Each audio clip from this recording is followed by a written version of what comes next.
Good boy. Good boy. Good boy. Come here. Hi everybody, I'm Jason Barron. Welcome to another edition of Conibear Enterprises Weekend Update. This here is one of my main boys. This is Clumber. He wants to help show off a harness that we were using last year. This is our training and racing harness. It's the Man-Mat brand. It's in the guard harness family, but this is the polka harness style.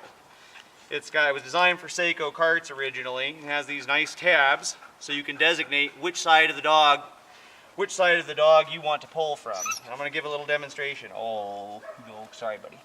Alright, goes on over the head just like an X-back harness. You pull the arms through. Come here buddy. Like so. Good boy.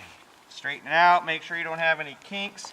You have this one clip and adjustment on the side so you can kind of, depending on what size the barrel your dog has, you can kind of, configure it. Get this leash out of here.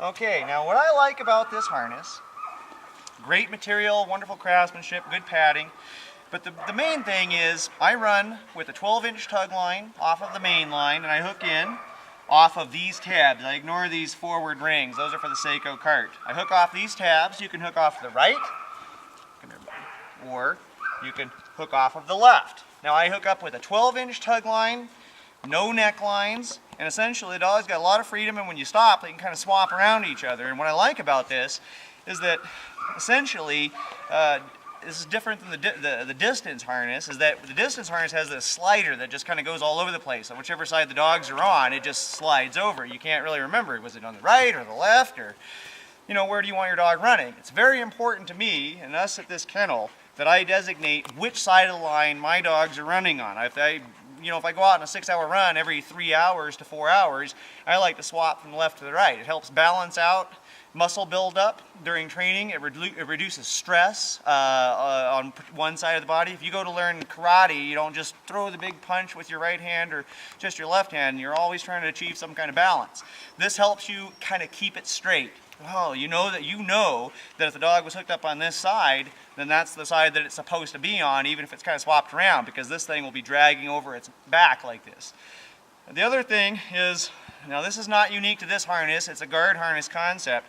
Takes the stress off the back and all the way off the hips. You're going to be dragging, the pull is coming down low from the side. And I just think the world of that concept. We basically learned it from Jeff King. He started out with a distance harness. He was kind enough to share with me the information about this polka harness, which is basically what he's been using the last couple of years. And we've seen nothing but great results from it. No rub, a good amount of pull, no problem with the pull, a lot of freedom for the dogs. It's the closest thing you're going to get to a pack of wolves running down the trail in front of you. Anyway, we'll be using it again this year. Our dogs love it. I love it. It's a great looking harness at an affordable price. And I guess what I want to do is just remind everybody that not all good ideas have to be your own. Have a good week, everybody.